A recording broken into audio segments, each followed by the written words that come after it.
الحمد لله نحمده ونستعينه ونستغفره ونؤمن به ونتوكل عليه ونعوذ بالله من شرور أنفسنا ومن سيئات أعمالنا من يهده الله فلا مضل له ومن يضلل فلا هادي له واشهد أن لا إله إلا الله وحده لا شريك له واشهد أن محمدا عبده ورسوله أما بعد فإن أحسن الكلام كلام الله وأحسن الهدي هدي محمد صلى الله عليه وسلم وشر الأمور محدثاتها وكل محدثة بدعة وكل بدعة ضلالة وكل ضلالة في النار. قال الله تبارك وتعالى في القرآن المجيد: أعوذ بالله السميع العليم من الشيطان الرجيم بسم الله الرحمن الرحيم. يا أيها الذين آمنوا كتب عليكم الصيام كما كتب على الذين من قبلكم لعلكم تتقون أياما معدودات فمن كان منكم مريضا أو على سفر فعدة من أيام أخر وعلى الذين يطيقونه فدية طعام مسكين فمن تطوع خيرا فهو خير له وأن تصوموا خير لكم إن كنتم تعلمون. اللهم صل على محمد وعلى آل محمد كما صليت على إبراهيم وعلى آل إبراهيم إنك حميد مجيد. اللهم بارك على محمد وعلى آل محمد كما باركت على إبراهيم وعلى آل إبراهيم إنك حميد مجيد. سبحانك لا علم لنا إلا ما علمتنا إنك أنت العليم الحكيم. اے ایمان والو،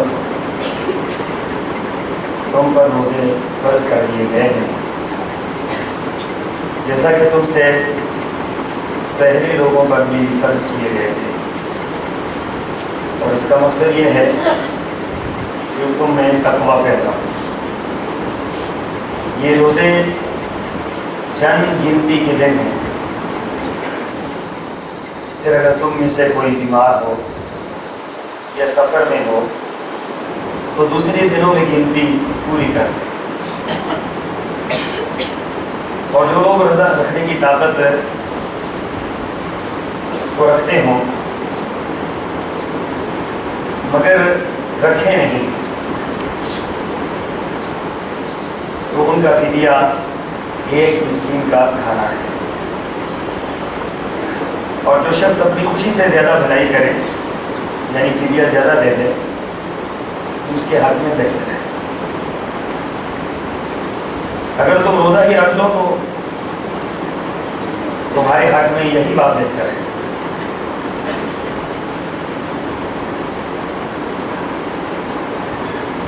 آیت نمبر 189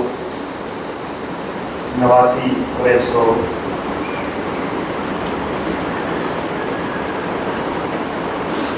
182 83 اور 84 سورہ البقرہ.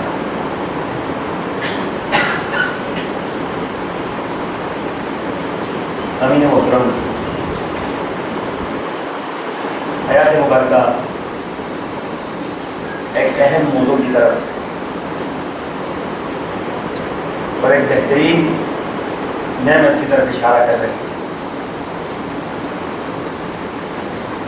روزہ اور اس کا حکم حضرت آدم علیہ السلام سے چلتا آ رہا. نبی کریم صلی اللہ علیہ وسلم کے زمانے مبارکہ تک 1 لاکھ سے اوپر انبیاء تشریف لائے. ہر نبی کی شریعت میں روزے کا فرض موجود تھا. ایام کے تعین میں اختلاف ہو سکتا ہے کہ ہمیں رمضان مبارک دیا گیا ہے، کسی اور قوم کو کچھ اور دیا گیا ہو، لیکن روزہ حضرت آدم علیہ السلام سے لے کر رسول اللہ صلی اللہ علیہ وسلم تک تمام شریعتوں میں فرض رہا ہے۔ لہذا یہ بہت اہم عمل ہے، جو تمام شریعتوں میں ہو وہ انتہائی اہم عمل ہوتا ہے، اس کی چھوڑنے کی گنجائش کوئی نہیں۔ یہ بات بھی اس کے ساتھ سمجھ لیں کہ جو عمل جتنا اہم ہوتا ہے اس کی ادائیگی میں اتنی آسانی ہے۔ اس طرح میں ہمیشہ مثال دیتا ہوں کہ آپ نماز بہت اہم ہے، کوئی بندہ نہیں چھوڑے، لیکن اب اس کی ادائیگی میں شریعت نے آسانی کر دی ہے کہ کھڑا ہو کر پڑھو، کھڑے ہو کر پڑھو۔ کوئی کھڑے ہو کے نہیں پڑھ سکتا تو پھر بیٹھ کے پڑھ، بیٹھ کے نہیں پڑھ سکتا تو وہ لیٹ کے پڑھ لے، لیٹ کے نہیں پڑھ سکتا اشارے سے پڑھ لے۔ وہ چھوڑنے کی گنجائش کہیں نہیں ہے کہ بالکل اس کو چھوڑ دیا ہے۔ ایسے ہی روزے کا معاملہ ہے، یہ روزہ رکھا جائے گا ہر بالغ پر، ہر جوان مرد اور عورت پر اللہ تبارک و تعالیٰ نے روزے کو فرض کرا۔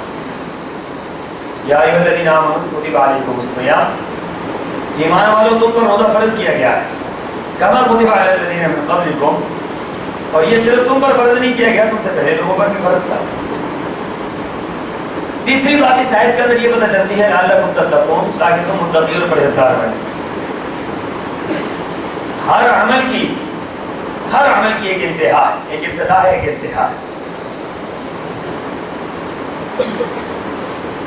ہر عمل کی ابتدا اور انتہا اس کا نتیجہ ہے۔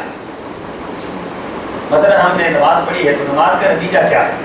نتیجہ یہ ہے کہ ان الصلاۃ تنہی عن الفحشاء والمنکر، کہ نماز پڑھنے والا اللہ کی نافرمانی نہیں کر سکتا، برائی نہیں کر سکتا، فحشاء سے رک جائے گا، گناہوں سے رک جائے گا، برائیوں سے رک جائے گا۔ اب یہ نماز کا نتیجہ ہے۔ اسی طریقے سے روزے کا نتیجہ کیا ہے؟ تقویٰ ہے، پرہیزگاری ہے، اللہ کا خوف، اللہ کا ڈر، للہیت، اخلاص۔ اگر یہ چیز ہمارے اندر روزہ رکھ کر پیدا نہیں ہوتی تو ہم اس کے نتیجے کو حاصل نہیں کر سکتے۔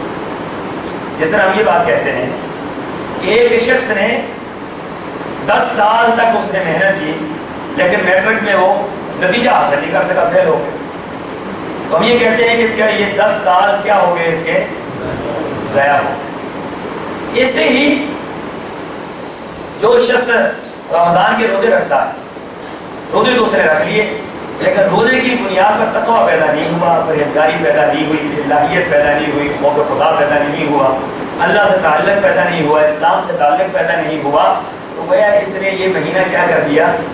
ضائع کر دیا۔ اس لیے روزے کی بنیاد تقویٰ ہے۔ اگر تقویٰ نہیں ہے تو پھر روزے کا فائدہ، اس کا نتیجہ کوئی نہیں ہے۔ پھر ہم صرف بھوک اور پیاس برداشت کر رہے ہیں، اور اللہ تعالیٰ کو ہمارے بھوک اور پیاس کی کوئی ضرورت نہیں۔ اللہ کو کوئی ضرورت نہیں ہے کہ ہم صرف جو ہے وہ ورزش کریں نماز کے لیے، اللہ کو اس چیز کی ضرورت نہیں ہے۔ یہ اللہ کو یہ بھی ضرورت نہیں ہے کہ آپ ہفتے میں ایک دن آ کر جمعے کی نماز پڑھ لیں، اللہ کو اس چیز کی کوئی ضرورت نہیں۔ یہ جو عمل ہم کرتے ہیں، ہم نماز پڑھتے ہیں تو کس لیے پڑھتے ہیں؟ جی، یہ نماز ہم پڑھ کے کسی کو دے رہے ہیں، اس کا فائدہ یا اللہ کو نعوذ باللہ من ذالک، اللہ کو اس کا فائدہ ہو رہا ہے، ہمارے سجدہ کرنے سے اللہ کا مقام بلند ہو جائے گا، وہ ایسا تو نہیں ہے۔ ہم نماز کس لیے پڑھتے ہیں؟ کہ ہمیں اپنا فائدہ حاصل ہو۔ دنیا کے اندر ہمیں فائدہ یہ ہے کہ ہمیں اللہ تعالیٰ دنیا میں بھی نعمتوں سے نوازے گا۔ اللہ نے فرمایا وَمَن يَتَّقِ اللَّهَ يَجْعَل لَّهُ مَخْرَجًا، متقی انسان مصیبتوں میں پھنستا ضرور ہے لیکن اللہ مصیبتوں سے ایسے نکالتا ہے کہ دنیا دیکھتی ہی رہ جائے۔ وَمَن يَتَّقِ اللَّهَ يَجْعَل لَّهُ مَخْرَجًا، جو تقویٰ اختیار کرتا ہے اللہ اس کی راستے خود بخود راستے کھول دیتا ہے۔ سمت کی طرف نکلے گا، پریشانی آئیں گی، مصیبتیں آئیں گی، لیکن آہستہ آہستہ کیا ہوگا؟ مصیبتیں، کیونکہ تعلق اللہ کے ساتھ قائم ہے، رب کے ساتھ تعلق قائم ہے، تو اس تعلق کی بنیاد پر رکاوٹیں پھر کیا ہوتی ہیں؟ آتی ضرور ہیں لیکن رکاوٹیں دور ہو جاتی ہیں۔ فَمَن يَتَّقِ اللَّهَ يَجْعَل لَّهُ مَخْرَجًا، جو تقویٰ اختیار کرتا ہے اللہ تعالیٰ اس کو دنیا کے اندر ہر مصیبت سے، ہر پریشانی سے اس کو نجات عطا فرما دیتے ہیں۔ وَيَرْزُقُهُ مِنْ حَيْثُ لَا يَحْتَسِبُ، جو تقویٰ اختیار کرتا ہے، جو اللہ کی مان لیتا ہے، جو اللہ سے تعلق قائم کر لیتا ہے، تو فرمایا کہ اللہ تعالیٰ اس کی معیشت کو اللہ اپنے ذمہ لے لیتے ہیں. اللہ وہاں سے رزق عطا کرتے ہیں جہاں سے کوئی سوچ بھی نہیں سکتا. اب دیکھیں نا، ایک سودا ہم اللہ سے کر رہے ہیں کہ اللہ میں نے یہ کرنا ہے، اللہ اس کے بدلے میں تو مجھے یہ عطا کر دے. ہم نے کیا کرنا ہے؟ ہم نے تقوی اختیار کرنا ہے، پرہیزگاری اختیار کرنی ہے، اللہ سے تعلق جوڑنا ہے. تو اس کے بدلے میں اللہ نے فرمایا کہ تمہیں پھر پریشان ہونے کی ضرورت نہیں کہ تمہیں روٹی کہاں سے ملے گی. تو روٹی پھر کون دے گا؟ وَيَرْزُقُهُ مِنْ حَيْثُ لَا يَحْتَسِبُ. یہاں صرف یہ نہیں ہے کہ رزق خالی دوں گا، فرمایا کہ ایسی جگہ سے رزق دوں گا، ایسی جگہ سے اس کے لیے رزق کی فراوانی رکھوں گا، ایسے دروازے کھول دوں گا جہاں سے اس کے وہم و گمان بھی نہیں ہو. آپ یقین جانیے یہ منظر ہم نے سینکڑوں مرتبہ اپنی نگاہوں سے دیکھ لیا. یہ آپ اللہ کے بن جائیں، اللہ تعالیٰ پھر کیا کرتا ہے؟ آپ کے لیے دروازے کھولنے اللہ کا کام ہے، ہمارا تو نہیں ہے. ہم کیا کرتے ہیں؟ ہم دروازے کھولنا خود شروع کر دیتے ہیں. جو پہلا کام ہے وہ ہم نہیں کرتے. جو ہماری ڈیوٹی ہے کہ ہم تقوی اختیار کریں، پرہیزگاری اختیار کریں، اللہ سے ڈر جائیں، گناہوں سے بچ جائیں، یہ ہم نہیں کرتے. ہم کیا کرتے ہیں؟ رزق کے دروازے کھولنا شروع کر دیتے ہیں. تو پہلا کام تو ہم نے کیا نہیں. جو ہماری ڈیوٹی ہے وہ ہم پوری نہیں کر رہے. جو اللہ کے ذمے ہے وہ ہم نے اپنے ہاتھ میں لیا ہوا ہے کہ رزق ہے، کس طرح حاصل کرنا ہے، کس طرح کمانا ہے، کس طرح اس کو بہتر بنانا ہے، بینک بیلنس کس طرح بڑا ہو، مکان کس طرح بنے، دکان کس طرح چلے. اب ہم دوسرے کام میں لگے. جو اللہ کے ذمے تھا وہ ہم نے اپنے ذمے لے لیا، اور جو ہمارے ذمے تھا وہ ہم نے چھوڑ دیا. تو پھر نتیجہ کیا ہے؟ نتیجہ کچھ بھی نہیں. نتیجہ یہ ہے کہ ہمارے پاس کچھ بھی نہیں. ہر شخص پریشان ہے. کیا ہے؟ گزارا نہیں ہو رہا. کبھی ایسا ہو سکتا ہے کہ نا یہ جو رزق کا معاملہ ہے یہ تو اللہ نے اپنے ذمہ لے لیا. وما من دابة في الأرض إلا على الله رزقها ويعلم مستقرها ومستودعها. فرمایا کہ تم متقی پرہیزگار بن جاؤ. تمہاری جگہ پر، تمہارے مقام پر جو تم کھاؤ گے، جتنا کھاؤ گے اس کو پہنچا دینا. یہ میرے اللہ کا کام ہے. اللہ پرندوں کو کھلاتا ہے یا نہیں کھلاتا؟ کتنے پرندے وہاں فیکٹری کے ملازم ہیں؟ کتنے ملازم ہیں؟ آپ سے زیادہ تعداد. آپ تو 30,000 فیکٹری میں جا رہے ہوتے ہیں، وہ لاکھوں کی تعداد کے اوپر سے جا رہے ہوتے ہیں، اور شام کو وہ واپس ان کے پیٹ بھرے ہوئے واپس آ رہے ہیں.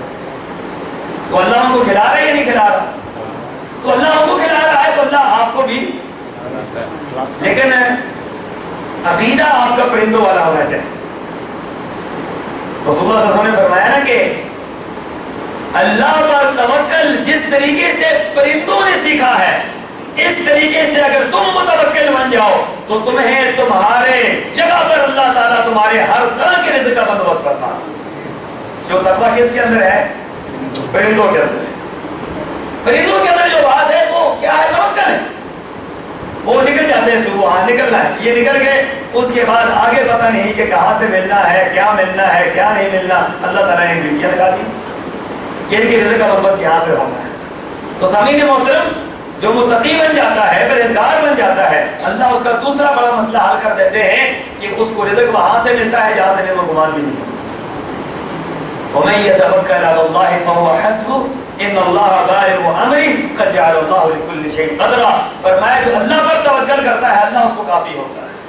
جو یہ بات کہتا ہے کہ میرا اللہ دے گا تو اللہ کیا خیال اس کو چھوڑ دے گا؟ اللہ کبھی ضائع نہیں کرتا. اللہ کبھی ضائع نہیں کرتا. ایک انسان پر آپ اعتماد کر کے دیکھ رہے ہیں کہ حضرت آپ جو ہے آپ میرے معاملے کو جو ہے وہ چلائیں گے، آپ میرے اس معاملے میں مجھے دیکھیں گے، تو میرے خیال میں کوئی بھی